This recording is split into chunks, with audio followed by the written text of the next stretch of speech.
po, i-click nyo lang po yung got it or continue. Okay. So praise God. Umpisa na po tayo. Baka may mga katanungan, pati may mga interaction tayo.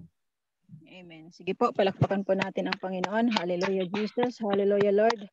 We praise you, we glorify you, Ama. Marami pong salamat sa gabing ito, sa oras na ito, Panginoon, gabi na sa Pilipinas at hapon po dito sa amin sa Saudi Arabia. Salamat po sa patnubay mo, sa pag-iingat mo sa bawat isa, sa buong maghapon na kalakasan, Panginoon, at patuloy na biyaya mo sa amin na patuloy mong pinaparanas, Lord God, ang iyong pagmamahal sa amin sa buong araw na ito, Diyos. Kaya kami po ay nagpupuri, nagpapasalamat at sinasamba ka namin sa espiritu at katotohanan na sa gabing ito'y patuloy na in-acknowledge namin ang inyong presensya, Panginoon.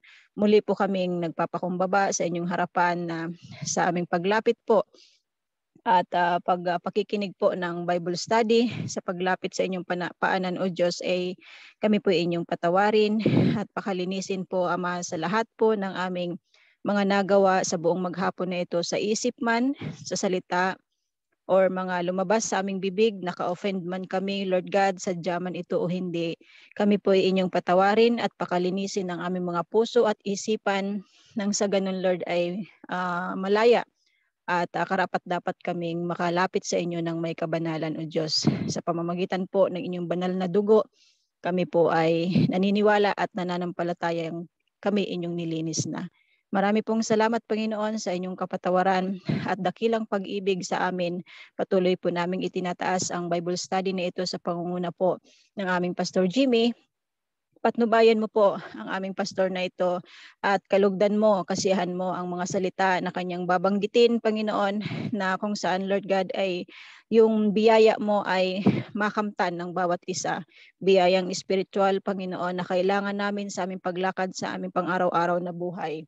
Kaya itago mo po ang inyong lingkod na ang aming Pastor Jimmy na hindi po makita ang kanyang kahinaan, kundi ikaw lamang po ang manguna sa lahat ng kanyang bibigkasin.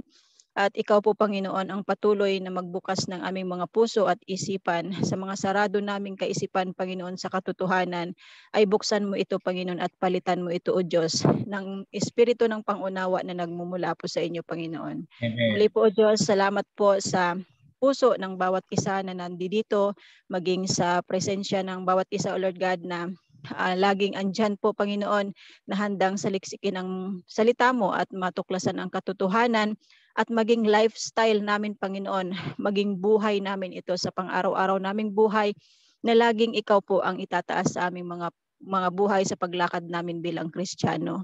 At ganoon din po, Lord God, sa aming mga kapatid na wala pa sa Zoom online na ito, patuloy mo pong ingatan nasaan man sila. Patnubayan sila at dalhin sa Zoom online na ito upang makapakinig ng iyong magandang balita na kung saan, Lord, sabay-sabay kaming kakain at lalago sa inyo, Panginoon, na patuloy mong gamitin sa inyong kaharian, O Diyos, na maipalaganap ang magandang balita upang kami ay makaiwas, Panginoon, at maraming mga kaluluwang maligtas dahil sa inyong magandang balita, O Diyos. Muli po, Panginoon, sa inyo po namin inahabilin at ipinagkakatiwala, Panginoon, ang buong study na ito, Lord God, na ikaw po ang siyang maitaas. Be our corrector, Lord God. Be our teacher in the midst of us, O Diyos, na yun po, Lord, na mabuksan ang aming pangunawa at mamuhay kami ng ayon sa kalooban mo. We rebuke lahat ng distractions in the name of Jesus. At inaangkin po namin, Panginoon, ang katagumpayan sa gawain na ito. Muli, sa inyo ang papuri, pasasalamat at pagdakila sa pangalan mo, Jesus, na aming Panginoon na tagapagligtas. Amen. Amen. Praise God. Amen. So, salamat po sa panalangin, no? At nakarating po yun sa ating Panginoon at may mga kasagutan na po yung naipanalangin kanina.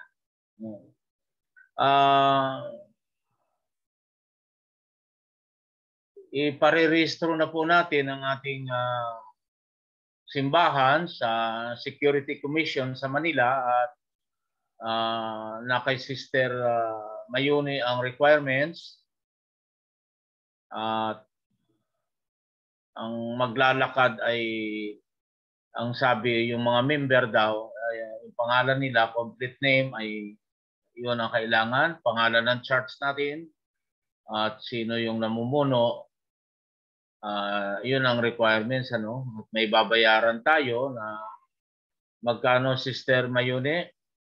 Pagkano? Sister Mayune? 8,000 po lahat kasama na yung bayad sa naglalakad. Oo, sige. So, yun po ang ano natin, ano, gagawin natin para at least mayroon tayong permit sa Security Commission.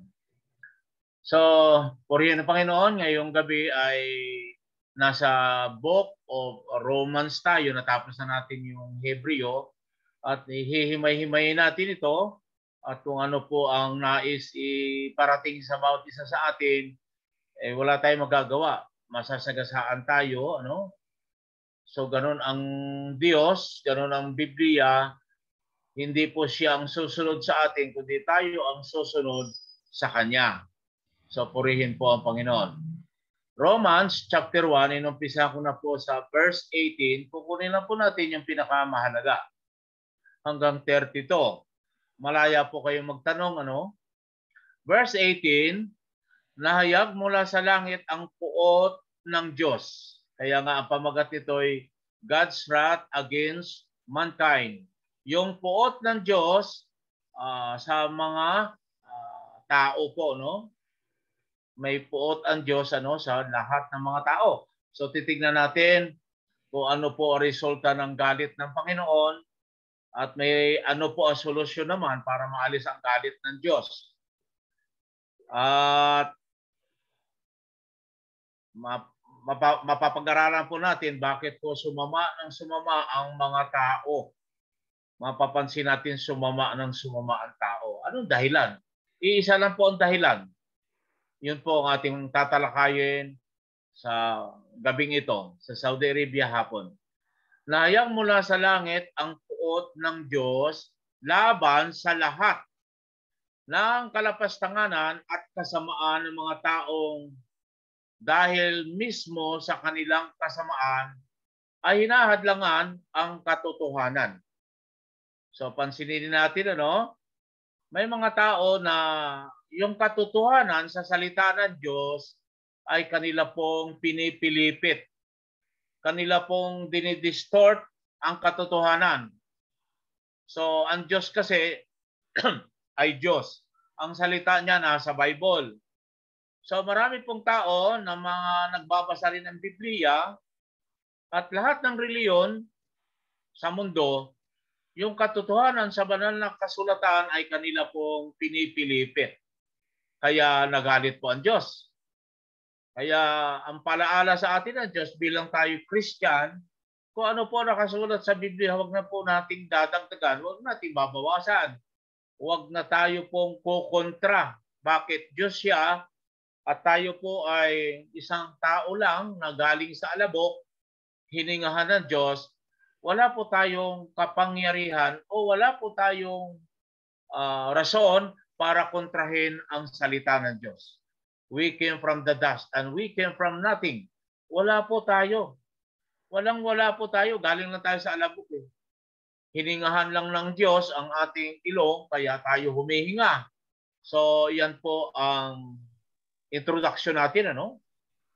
Verse 19, sapagkat ang maaring malaman tungkol sa Diyos ay maliwanag. Ano yung tungkol sa Diyos na maliwanag? Dahil iyon ay pinahayag sa kanila ng Diyos. Ano po ba ang ipinahayag ng Diyos na dapat nating malaman na may Diyos? Tulad po ng bundok. Tulad po ng mga kahoy, yan po ba ay ginawa ng mga tao? Ginawa po ba ng mga engineer ang mga bundok? Paano yung ilog? Paano yung dagat? Ginawa ba yan ng tao? Mayroon pong lumikha na makapangyarihan sa lahat ng bagay. Siya po ay Diyos. Ngayon, wala pong excuse ang tao sa darating na pagja-judge niya na marami kasi magsasabi walang Diyos. Tulad po ng mga atheist, wala daw Diyos. ang tao daw ay galing sa unggoy. Mayroon po ako nakausap diyan sa Saudi Arabia, nakitulog sa aming simbahan at halos kami inabot ng madaling araw sa diskusyon ng atheist na yon. At pinipilit niya po na tayo daw ay galing sa unggoy. Madaling araw na po, talagang pinipilit niya na tayo daw ay galing sa unggoy. Sabi ko naman, may Diyos na lumikha. Ayaw niya pumayag. Matalinong tao. Sa bandang huli po, sabi ko, o sige, payag na ako na tayo galing sa unggoy kasi kamukha mo unggoy. Ay natapos po ang usapan namin, natulog na siya. Sabi ko, ako'y naniniwala na tayo galing na sa unggoy kasi ikaw ay kamukha ng unggoy. Ano kasi siya? Bastos? Bastos kausap. So, yung mga tao na yon ay mga walang Diyos, atheist. Pagka mayroon kayong makakausap na mga atheist na wala raw Diyos, galing sa unggoy, ay wag na po kayo makipagtalo. Ako naman bilang mangangaral, itinutuwid ko siya, ayaw. At kabastos. So, diniretsa ko siya. Verse 20. Mula pa ng likhain ng Diyos ang sanlibutan, ang kanyang likas na hindi nakikita, yan po ang Diyos, no? Ang kanyang nature o kalikasan niya, hindi natin nakikita po ang Diyos dahil siya po ay espiritu. So, bumaba po ang Diyos, nagkatawan tao sa katauhan ni Kristo at nakita po ng mga tao ang Panginoong Hesukristo nakausap at siya po yung larawan ng Diyos na hindi nakikita. So sabi nito, mula pa ng likhain ng Diyos ang sanlibutan, ang kanyang likas na hindi nakikita, ang kanyang kapangyarihang walang hanggan, at ang kanyang pagka-Diyos ay maliwanag na inihayag ng kanyang mga ginawa. Kaya po talaga may Diyos po. Sinong lumikha sa atin? Ang Diyos. Kaya may Diyos po. Kaya't wala na silang maidadahilan pa. Kaya yung mga nagsasabing walang Diyos, ay wala na po siyang excuse pagharap niya sa Judgment Day of Christ. Okay? Kahit na alam nilang may Diyos, ito sabi, kahit alam na nila na may Diyos, siya'y hindi nila pinararangalan bilang Diyos. Pansinin niyo po. Mayroon naman tao, alam nila may Diyos. Pero itong mga tao na ito, hindi pinararangalan ang Diyos. Sa paanong paraan hindi pinararangalan? Dapat po, ang tao, kung alam mong may Diyos, pagising mo sa umaga, lumuhod ka. Taas mo kamay mo. Kilalanin mo na siyang nag-iingat sa iyo, siyang nagbigay ng buhay sa iyo, ay magpasalamat ka kasi may Diyos talaga na lumikha sa atin. Okay? Ang problema, siya'y hindi nila pinararangalan bilang Diyos. Mayroon po may Diyos daw. Pag nasa harap na ng pagkain, hindi malang marunong magpasalamat sa Diyos na siyang nagbigay ng pagkain. Ano po, nasasaktan ng Diyos. Kahit baga kape, ang iba nga inumin na tubig lang ang iinumin bago niya inumin. Nililihan niya at nagpapasalamat siya sa baso na may laman tubig.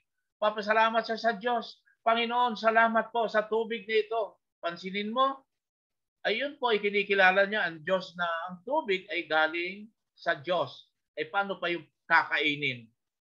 Dapat pinapasalamatan po yan. Kung minsan po, magpapasalamat lang ang marami pagka ang kulang ay fried chicken, paano kung tuyo, hawot, ginamos? Minsan di na nagpapasalamat. Sabi ng Panginoon, di ba? Lahat ay pasalamatan ninyo. All things. Give thanks to the Lord in everything. Yan po ang katotohanan sa ating pag-uumpisa sa Book of Romans. Dito po ay inihahayag niya na may Diyos. Kaya tayo naman ay dapat po kilalanin natin ang Diyos. magpasalamat tayo sa anumang natatanggap natin. Lahat nga pasalamatan kahit hindi magandang nangyayari, magpasalamat. Kasi yun ang kalooban ng Diyos. Okay? At itong mga taong ito, sa halip na pasalamatan, nagkahaka-haka sila ng mga bagay na walang kabuluhan.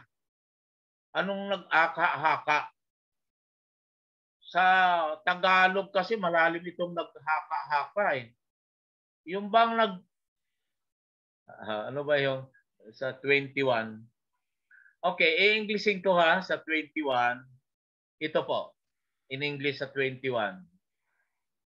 For although they knew God, they neither glorified Him as God, nor gave thanks to Him, but their thinking became futile, and their foolish hearts were darkened.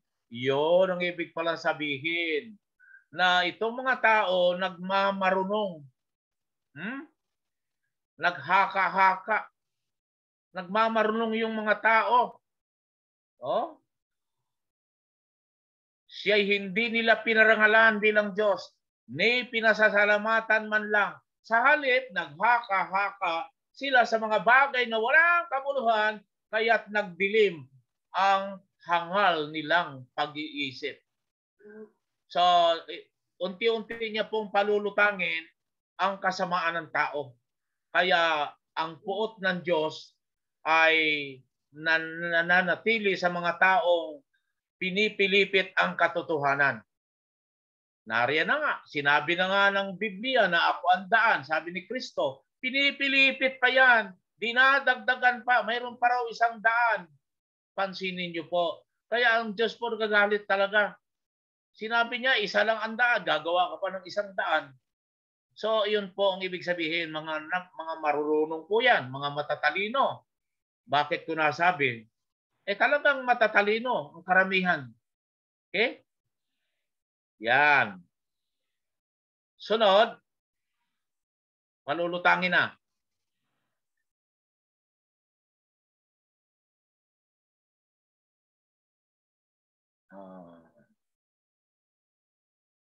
Saan ba tayo? 22. Siya'y nagmamarunong, ngunit lumitaw na sila'y mga hangal. Dami ko na pong kausap. Matatalino. Mataas ang pinag-aralan. Palibhasa ako'y wala namang pinag-aralan. Nagmamarunong siya. Ang aking sagot, lagi salita ng Diyos. Wala namang ilalaban siya sa salita ng Diyos.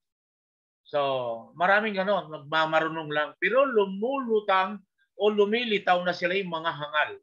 Sino nagsabi? Ang Diyos. Bakit sila yung mga hangal? Sabi ng Diyos. Verse 23, tinalikuran nila ang kaluwalhatian ng Diyos na walang hanggan. Tinalikuran nila ang Diyos, yung kaluwalhatian ng Diyos na walang kamatayan, at sinamba nila ang mga larawan ng mga taong may kamatayan. Hello? Bakit nagagalit ang Diyos? Ang Diyos kasi espiritu. Ang mga tao ay lumikha ng sarili nilang karunungan. So, gagawa sila ng mga larawan, revolto, upang sambahin. Itong mga nilikhang ito ay hindi sila ang manlilikha. Nilikha lang sila Mayroong creator na lumikha sa mga sinasamba ng mga taong ito. Kaya ang Diyos nagagalit. Galit siya. Bakit? Ang sambahin yung Diyos, hindi tao. Okay? So, sinamba nila ang mga larawan ng mga tao may kamatayan. Si Rizal, sinasamba nila ngayon. Kaya nagagalit ang Diyos Si Rizal ba Diyos? Tao lang siya Ang sa India naman, mga ibon, mga hayop na may 4 na paa, minsan cobra, yung sawa, sinasamba yan. Baka, sinasamba nila. Pansinin mo? Kaya ang Diyos po nagalit. Kaya tignan niyo po sa susunod. Kaya hinayaan na sila ng Diyos. Pansinin niyo po, pag matitigas ang ulo at ayaw niyo makinig sa Diyos, bahala kayo. Kaya dito, sabi niya, hinayaan na sila ng Diyos sa kanilang maruruming pagnanasa hanggang sa hindi na nila mapigil ang paggagawa o paggawa ng kahalayan sa isa't isa. Okay? Ang katotohanan tungkol sa Diyos ay tinalikuran at pinaltan nila ng kasinungalingan. Okay? Mayroong katotohanan, pinapaltan nila ng kasinungalingan.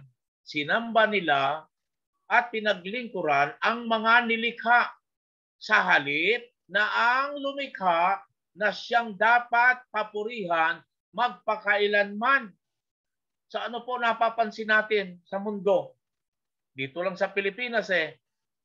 Kaya ito pong virus na ito, itong COVID na alam ko po, sinabi na ng Biblia at alam nyo rin siguro na ito po'y pinahintulot ng Diyos ang virus na ito para itong mga tao ay magising na sa katotohanan na dapat po ay tanggapin nila ang salita ng Diyos. At marami pong nataranta dahil maraming nangamatay sa ibang bansa. Kaya sa karsada po, tumigil ang mga sasakyan at sila po'y lumuhod sa karsada at sila po'y nanalangin sa Diyos. Kasi ang daming namatay. At dito rin sa Pilipinas, ang dami ring mga namatay. Ano ang ibig sabihin ng Diyos? Malapit na akong dumating at nawa magbalik loob na kayo sa Diyos. Pero anong nangyari po? Nung unti-unti na nawawala ang COVID na ito, ang tao balik na naman sa kasamaan. Ngayon, mayroon na namang napipintong gera at huwag nawang matuloy, baka ito ang pagmumula ng Third World War. Eh bakit gagawin ito ng Diyos at ipahintulot ng Diyos? Kasi ang mga tao ay parang baliwala na ang katotohanan sa salita ng Diyos. So yan po. Okay? Dahil dito, hinayaan na sila ng Diyos. Ano yung dahil dito? Yung pagsamba sa Diyos-Diyusan. Dahil dyan, hinayaan na sila ng Diyos sa mahalay na pagnanasa. Ayaw nang makipagtalik na babae sa lalaki. Pansinin ninyo po. Nako, sa totoo lang, ako nakikita ko ang kilos na ng mga taong ito. Babae sa babae, nagsasama. Lalaki sa lalaki, nagpapakasal. Ayan po ay isang palatandaan na malapit na pong tapusin ng Diyos ang mga tao. Tulad nung panahon ni Noah, ang sasama na ng mga tao. Yung Sodoma, Gomora, kaya po yun ay pinaulanan ng Diyos ng apoy, ay pati naman anghel gusto nilang kahasain. Sabi nga ni sino ba yung nasa Sodoma, Gomora? Nasabi niya si Lot. Sabi ni Lot, yung anak ko na lang, virgin pa, huwag na lang galawin yung aking bisita. Pero kung sabi ng mga tao, gusto ko yung bisita niyo, ang gaganda kasing lalaki. Kaya yung mga Sodomites ay ang parte ng Saudi Arabia or yung Jordan. Nariyan po. Lebanon, yan po mga Sodomites. Okay? Dahil dito, hinayaan na sila ng Diyos sa mahalay na pagnanasa. Ayaw na makapagtalik ng babae sa lalaki. Pansinin niyo po, ayaw na ng mga babae sa lalaki. Ang gusto ng mga babae ay sa kapwa babae. Ay grabe na. At sa halip ay sa kapwa babae sila nakikipag-ugnayan. Ganon din naman ang mga lalaki, ayaw na nila mapagtalik sa mga babae at sa kanilang kapwa lalaki, sila nahuhumaling. Tulad dyan sa Saudi Arabia, ang mga Arabo ay gusto ay mga lalaki. Ayaw na nila sa kanilang asawa, kuminsan gusto rin sa asawa, pero mas gusto nila ay lalaki. At lalo na yung mga pobre na Arabo, hindi makapag-asawa kasi malaki ang dore, ang bayad sa babae, ay sa mga lalaki na sila, kapwa lalaki na sila nagtatalik. At kung ikaw ay Pilipino at magandang lalaki ka, delikado ka sa mga Arabo. Lalo't wala kang bigote. Nako. So yan po ang nangyayari sa mundo dahil isa lang dahilan doon sa pagsamba sa Diyos-Diyosan. Ganon din ang mga lalaki, ay, di ba na yan. Ginawa nila ang mga kasuklam-suklam na bagay, kaya't sila'y paparusahan ng nararapat sa kanilang masamang gawa. Walang ligtas po. Kapag hindi po sila nagbago at tumalima sa salita ng Diyos, haharap sila doon sa judgment. At sila ibubulit sa naglalagablab na asupre na siyang impyerno. Okay? 28. Dahil ayaw nilang kilalanin ng Diyos, hinayaan sila ng Diyos sa masamang pag-iisip at sa mga gawaing kasuklam-suklam. Hinayaan na ng Diyos. At hindi pipilitin ng Diyos kung ayaw mo. Kaya ang Diyos sa ngayon, magpapakahayag ang Diyos sa magitan ng mga preacher, sa mga mangangaral, na sa tao yun. Nangangaral ang isang mangangaral at ayaw makinig ng tao, hindi ka pipilitin ng Diyos.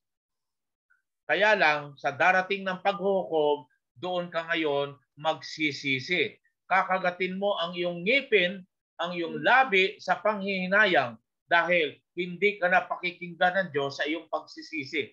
Kaya po, pansinin niyo po ang Biblia, may blessings, mayroon pong mga warnings. Kaya mga kapatid, para sa akin, ay makinig tayo sa warning.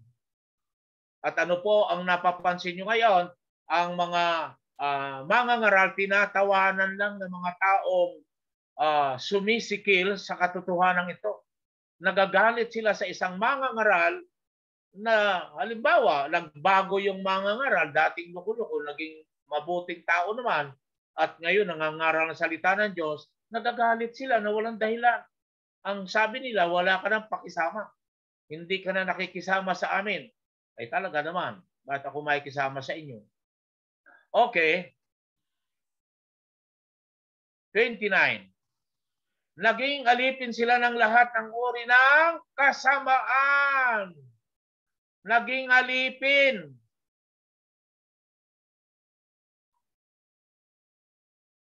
Sabi niya, lahat ng uri ng kasamaan, yun ang ugat. Yung pagsamba sa Diyos-Diyosan. Pinabayaan na sila ng Diyos sa kanilang matitigas na desisyon sa buhay nila. Kaya sabi rito, naging alipin sila ng lahat ng uri ng kasamaan, kabuktutan, kasakiman. Pansinin niyo po, may mga taong sakim. Sa English, matindi ang kasakiman na yan. Greedy. Bakit may mga taong nagkaroon ng ganitong ugali? Sakim. Gusto niya, kanya lahat. Ang turo ni Kristo, hindi kasakiman. Magpalamang ka. Huwag ka lang makalamang. Iyan ang turo ni Kristo. Kaya sa ating mga tumanggap kay Kristo, ang turo ay kabaliktaran sa mga taong matitigas ang ulo, kabuktutan, kasakiman, masamang isip. Kaya pala ganun. Ang dahilan pala dyan ay yung pag-worship sa idols. Yung pagsamba sa mga Diyos-Diyosan. Lumabas sa mga tao itong mga ugali na ito. Yan ang resulta ng pagsamba sa Diyos-Diyosan. Pagkainggit, pansinin niyo po, no? Naunlad ang kapitbahay, naiinggit. Nagsisikap naman yung tao. Ayaw magpalamang. Gusto niya, hihigitan yung kapwa niya. Mangungutang kahit na papaano. Kasi ayaw niya na malamangan siya. Bakit nagkaganon? Isa lang po ang ugat, yung pagsamba sa Diyos-Diyosan. Pinabayaan na sila ng Diyos. Kaya itong kaisipang ganito, yan ang resulta. Pagka ayaw makinig sa Diyos. Pagpatay, pansinin mo, kaya ang daming mga tao nasa kulungan. Kawaawa nasa kulungan. Pagka napuntahan niyo po yung Bilibid, nako, ang iba nakatindig na lang kasi sikip na. Pag matutulog sa gabi, nakatindig na at mag-uusap sila, isang oras ka lang nakatindig at ako naman ay tutulog.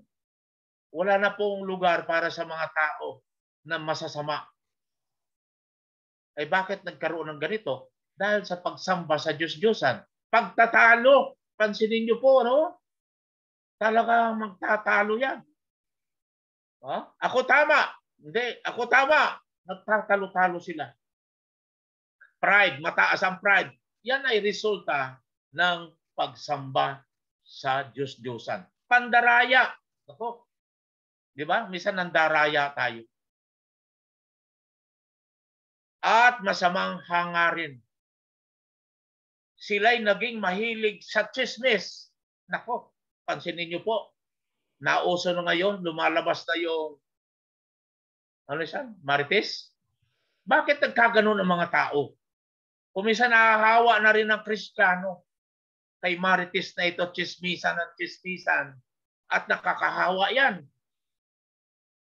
Kaya sa pag-aaral ng Biblia ay itinuturo sa atin na huwag tayo maging chismoso at chismosa. Ay ngayon nakakahawa. Pati lalaki hawa na rin. Mapanirampuri. Pansinin niyo po. Nasusuklam sa Diyos. Kunwari may reliyon pero nasusuklam sa Diyos. Sa paano paraan nasusuklam sa Diyos? Ay hindi mo sinusunod ang Diyos. Sabi ng Diyos, magbasa ka ng aking salita. Ayaw basahin. Hindi, ikaw ay kontra. Walang pakundangan. Mapagmataas. Mapagmataas po. Iyan po ay resulta ng pagsamba sa Diyos-Diyosan. Mayabang. Nagkaroon lang ng kaunti, yumabang na. Ay ngayon, pagka-Kristiyano ka at yumabang ka, tuturuan ka ng Diyos na ikaw ay ibagsak para matuto kang magpakumbaba kasi kung walang kababaan, hindi ka makakarating sa langit. Kaya minsan, ipararana sa iyo ng Diyos yung kababaan. Diba, mayroon ka na, ay natuto kang magmalaki sa kapwa mo. Natuto kang magyabang. Ay sino pinagyayabangan mo? Ang Diyos. Ay dapat kung mayroon ka, umangat buhay mo, ay lalo kang lumapit sa Diyos. Purihin mo ang Diyos. Panginoon, salamat po. Ito'y galing sa iyo. Dahil binigyan mo ako ng lakas, binigyan mo ako ng karunungan, katalinuhan. Yun ang sabi ni Moses. O si David, ang may sabi, o si Moses. Anong sabi? It is He who gave me the strength to produce wealth. Pansinin nyo. Sino ba yung David o si Moses? Sabi niya, siya ang nagbigay sa akin ng lakas para makapaghanap buhay ako. Totoo yun eh. Paano kung magkasakit ka dahil napakayabang mo? Ayaw mo magpakumbaba. Di kulang pa yung pinaghirapan mo doon sa iyong kinita. Ngayon, kung Kristiyano ka, turo yun ng Diyos. Palo niya yun sa iyo na dapat matuto ka magpakumbaba sa Diyos. Ngayon, may mga tao ayaw. Ayaw kilalanin ng Diyos. Ayaw magpakumbaba. Ay sasabihin sa iyo ng Diyos, bahala ka sa buhay mo. Tigas ng ulo mo. Ngayon, galit ang Diyos sa iyo. Pag galit ang Diyos sa iyo, walang blessing. Mayroon palo. Pagpapalo, hindi pagpapala. Kaya mapagmataas, mayabang, mapagkatha ng kasamaan. Kaya iwas po tayo sa mga taong kunwari may reliyon, pero dadaling ka sa kasamaan, iwas ka. Maging matalino ka, makitungo sa kanila. Kasi madaling makahawa sa mga iyan. Madaling makahawa. Tandaan niyo po. Ako po, noong araw, hindi pa po ako Christian sa Saudi Arabia. Sa tirahan po namin, may isang Pilipino doon, pharmacist siya, ganda niyang, para siyang babae, pati binti, parang babae. Ang kutis, parang babae, mayroon daw siyang ini-inject. Ako naman ay gusto kong makisama sa kanila kasi napakabait nila. Alam niyo po, pag uwi ko ng Pilipinas, nahalata ako ng aking mga pamilya. Wah, sabi ng aking asawa, sabi niya, parang iba na ang kilos mo ngayon. Madaling makahawa ang mga bading. So anyway, yan po ang kwento na iwas ko. At suwail sa magulang. Yan pala, resulta rin yan ng pagsamba sa Diyos-Diyosan. Kaya may mga bata ngayon, lalo na ngayon, ang mga bata suwail. Hindi na po nakikinig sa magulang. Nakababad sila sa gadget. Nako, pag inutusan mo, wait lang, nasunog na ang sinaing. Hindi rin nakikinig sa magulang. Iyan po ay resulta pala ng pagsamba sa Diyos-Diyosan ng mga ninuno natin. Sila'y naging mga hangal, naku po, mga taksil, mga walang puso, at di marunong lumingap sa kapwa. Yan po, resulta yan. Kaya nga ngayon ko rin lang po masyado naunawaan na ito pala ay resulta ng pagsamba sa Diyos-Diyosan. Nalalaman nila ang utos ng Diyos. So, pansinin mo, na dapat mamatay. Alam din pala nila ang mga gumagawa nito. Ngunit patuloy sila sa paggawa nito at natutuwa pang makita na ang iba ay gumagawa rin ng ganon. Ay meron akong nakita Natutuwa yung magulang dahil ang anak niya binabae. Aba, kung Kristiyano kayo, dapat po ay katakot-takot na panalangin yan. Tanggalin ang mga rebolto sa bahay dahil yan ay isang ugat o isang resulta kung bakit may mga lumalabas na bakla. At napakarami na po. Laganap na ito. Kaya ito ay isang palatandaan na malapit na pong wakasan ng Diyos ang mundong ito. Kaya tayo po ay makinig sa nangangaral sa salita ng Diyos. Nalalaman nila ang utos ng Diyos na dapat mamatay ang mga gumagawa nito. Ngunit patuloy sila sa paggawa nito. Ang iba, binibihisan nila ng damit babae yung anak nila na binabae na maliit pa. Natutuwa sila. Ibig sabihin, approve. Kung yan ang kaligayahan mo, go on. Hindi po dapat. Kung ikaw ay Kristiyano. Okay? So palakin mo ang iyong anak sa salita ng Diyos. Kasi ang Diyos mamamagitan diyan. Tutulong ang Diyos para siya ay maging lalaki. Pagka siya po ay nadala mo sa salita ng Diyos, dalhin mo sa fellowship, ay iba po ang niyan. Marami naman pong ganun Boses babae, pero lalaki. Pero nabago yung kanyang puso. Merong ganun.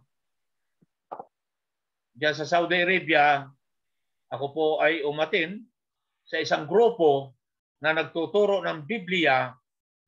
Aba, magagaling sila sa Biblia.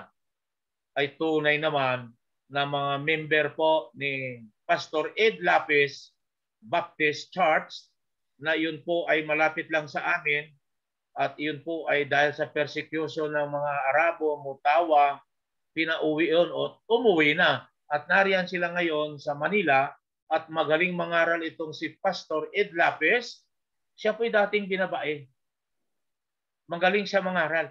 Pero ang pag niyayakap mo siya, ayaw niya magpayakap kasi nga gusto niyang lumayo doon sa feelings na matutokso siya. Sabi niya, kapatid, wag mo ko yakapin. Gusto ko magbago.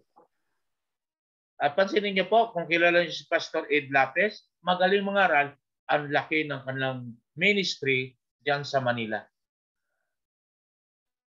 So, yan po ang sabi ng Diyos dito sa verse 32. Ngayon, mga kapatid, may solusyon naman Ano solusyon? Galit ang Diyos. Of course, galit ang Diyos sa mga taong ayaw. Ay ito naman ang ano ng Diyos eh. Ang kapatawaran ng Diyos eh. Pag galit ang Diyos sa mga taong ito, pero pag lumapit ka sa Diyos, napapatawad ang lahat. Tingnan nyo po. May galit nga ang Diyos, pero mayroon namang kapatawaran ng Diyos. Ito, unang Korinto chapter 6, 9 to 11. In English ko po, or do you not know that the unrighteous will not inherit the kingdom of God? O, unawain niyo po. Kung tatagalogin ko, hindi niyo baga alam na ang mga gumagawa ng hindi matuwid, kaya nga unrighteous hindi matuwid, will not inherit the kingdom of God. Do not be deceived. Anong ibig sabihin dito? Ha? Huwag kayo padaya. Kung ikaw ay nagpapatuloy sa hindi maayos na pamumuhay, huwag mong isipin na ikay pupunta langit. Tulad sa nabanggit ko kanina. Ha? Greedy ka. Yung nabanggit kanina, hindi ka pupunta sa kaharian ng Diyos. Neither the sexually immoral. Oh. Sexually immoral. Pag sinabing sexually immoral, di lalaki sa lalaki, babae sa babae. O halimbawa, nagsasama kayo, hindi naman kayo kasal. Immoral din yan eh. Fornication. Nor idolaters, mga sumasamba sa Diyos-Diyusan. Alam niyo po, hindi lang rebulto ang sinasambang Diyos-Diyusan. Kahit pera, television, ginagawa mo ng Diyos-Diyusan yung television. Naubos na ang oras mo sa kapapanood. Kung Kristiyano ka, dapat hindi nauubos ang oras ko dyan. Dapat sa Biblia, worship. Adulterers. Pag sinabing adulterers, may asawa ka, nakikiasawa ka sa hindi mo asawa, adulterers yan. Maraming ganon. Nor men who practice homosexuality. Sabi niya, do not deceive. Do not be deceived. Hindi ka papasok sa kaharian yan. Nor thefts, magnanakaw. Greedy. Yan, gahaman. Greedy, grabe pala yung greedy. Alam niyo pa, hindi na bale, malamangan tayo. Huwag ka lang manlamang. Huwag kang makaisa. Nakaisa ka na naman. Drunkards, ako nagsasyat po, 2 shot for occasional lang. Pero hindi ko na ginawang bisyo katulad nung araw.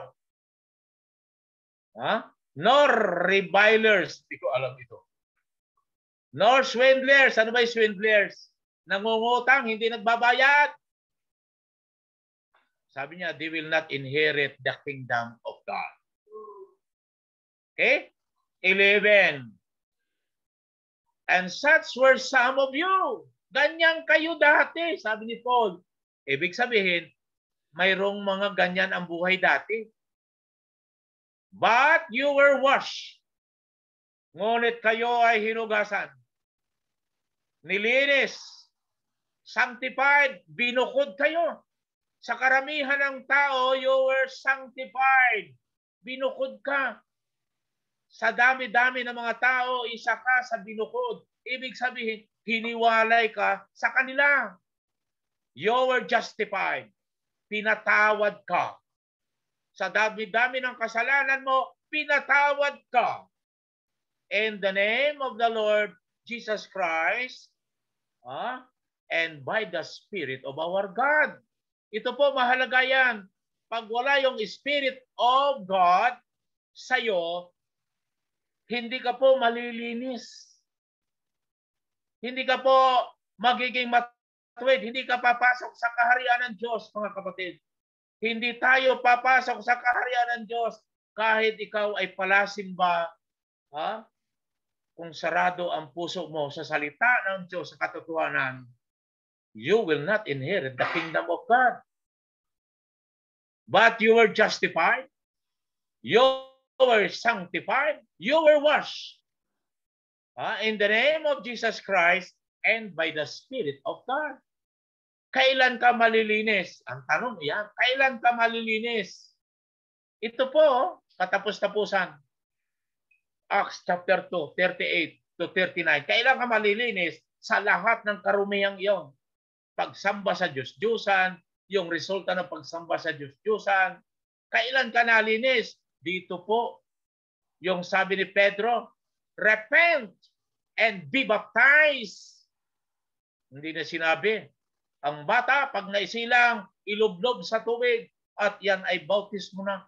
Sino ba bautismuhan? Bata? Hindi. Yung may iisip na normal.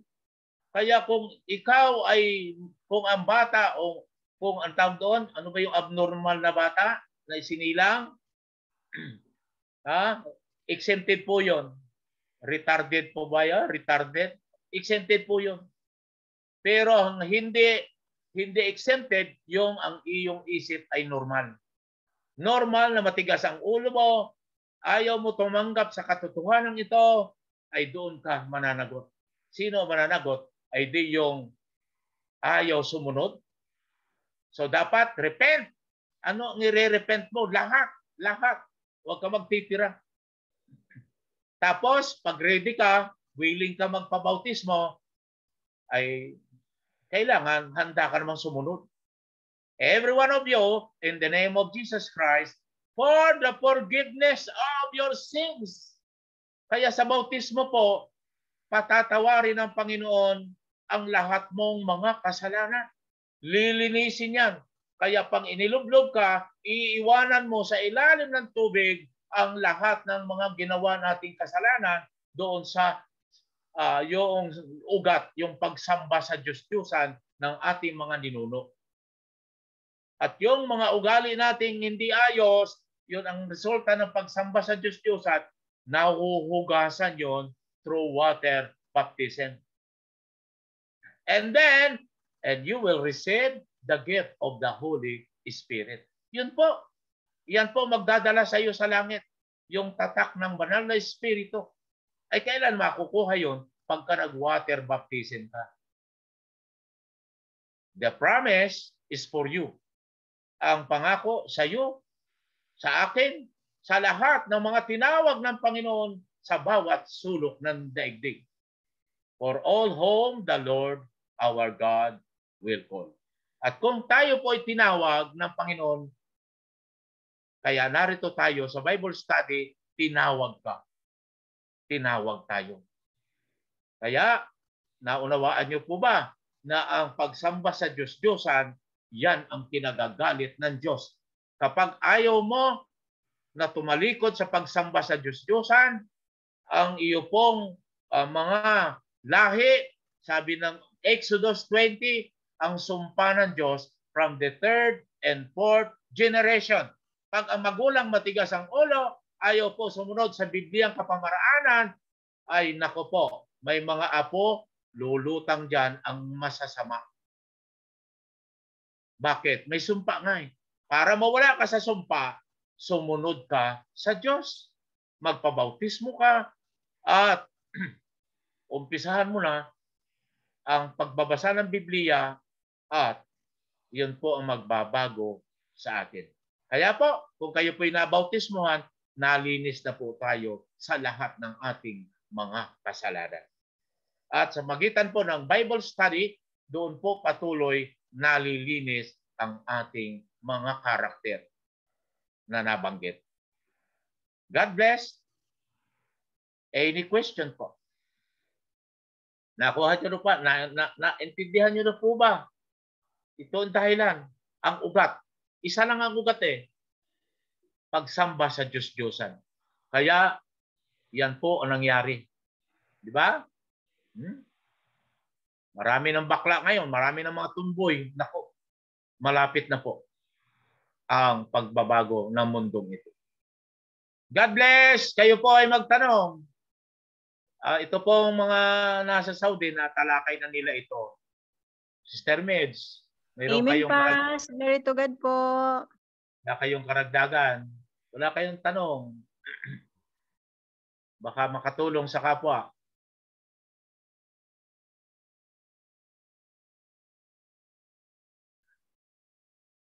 Yan po ang katotohanan. Isa lang. Bakit sumama ang tao? May Malinaw naman po, pag-asa. Pas. Glory to God po. May aray ba ito? May aray ito. Kung hindi mo Maraming kaya, aray. kung hindi mo kayang sumunod sa Diyos, maraming aray ito. At napakabigat nung sinabi ng 32. Nalalaman nila ang utos ng Diyos na dapat mamatay ang mga gumagawa nito. Deserving death. Biro mo, ang Diyos ang may sabi. Pero ayaw ng Diyos gawin ito dahil hindi pa hukom, hindi pa judgment day. Pero pagdating ng judgment day, itatapon kang buhay sa isang apoy na napakainit. At doon, wala ka ng panahon para magsisi. Magsisi ka man, hindi ka patatawarin ng Panginoon. Tapos na kasi ang ibinigay na palugit sa atin. Kaya habang tayo po ay may buhay, humihinga, tanggapin na po natin ang salita ng Diyos. Bigyan natin ng panahon ng salita ng Diyos. Hindi po pananakot ito. Kaya itong Book of Romans, dito po dapat nagigising na tayo. Kaya ito pong Romans, ito po ay isang aklat na hindi nagbibiro ang Diyos. Lahat namang libro hindi siya nagbibiro. Salamat po. Okay? Walang reaksyon. Tahimik kayo. Ibig sabihin, nakuha, naunawaan, siguro naman naunawaan. Okay? God bless. Amen. So, ano na po, ano? Amen po, Pastor. Isa lang ang dahilan. Pagsamba sa Diyos-Diyosa kung bakit sumama ang tao. At ngayon, pasama ng pasama. Pansinin ninyo. Praise God. Kung wala na, ako po ay handa sa mga katanungan ninyo. Okay? Praise God. Magandang gabi muli. Wala po si Kuya Jolan, Pas. Wala Kuya siya. Jolan po yung yung closing. Okay. Baka busy siya dahil siya nag-aalaga ng kanyang anak. Alright. So, kung wala,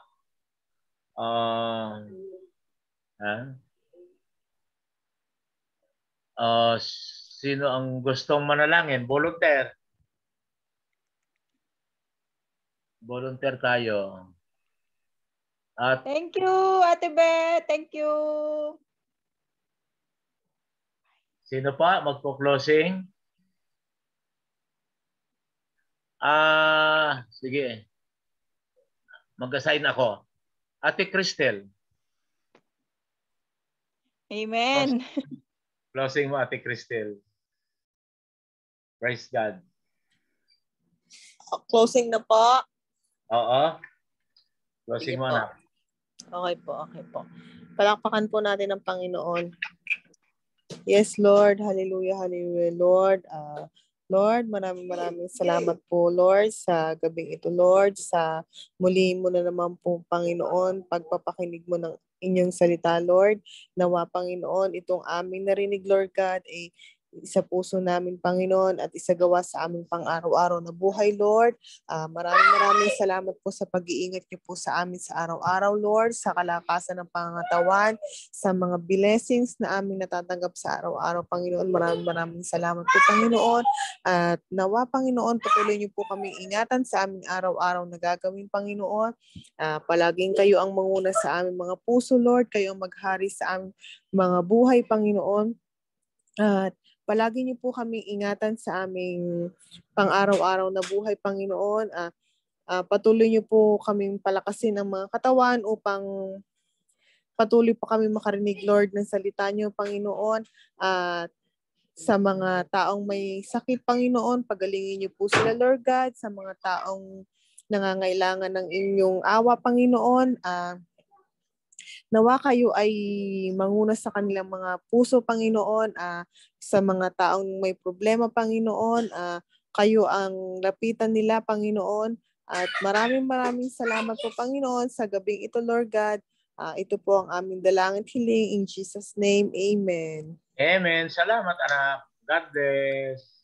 Amen. Amen. Thank you po, Ate Cristel. God bless po. Salamat, Thank you, Pas. Teenage. Salamat. Okay, announcement pa ulit. Ang LIPA, no? LIPA Alpha Omega ay humihingi po ng inyong pangalan. I-submit niyo po kay Ate Grace at mayroong nakalagay na tax, TIN number. Yun lang po. Para ma-proseso na ni Sister Mayune. Yun po requirements. Salamat uli sa inyo. Amen. God bless Okay. po. Sandali po. Hindi po sa Sabado ang gawain nating physical, next Saturday. Kaya next po. Next. At maghanda ng 2 awitin at para po sa next Saturday, hindi po this coming Saturday. So ihanda po natin ang ating mga sarili, kailangan po natin sambahin si Lord. Naghahanap po siya ng worship. Okay? Amen. Amen. God bless po. God bless po everyone. Yung sinasabi po ni Pastor ay TIN number po. TIN number. Thank you po. Salamat. God bless. God bless, Pas. Bye-bye po.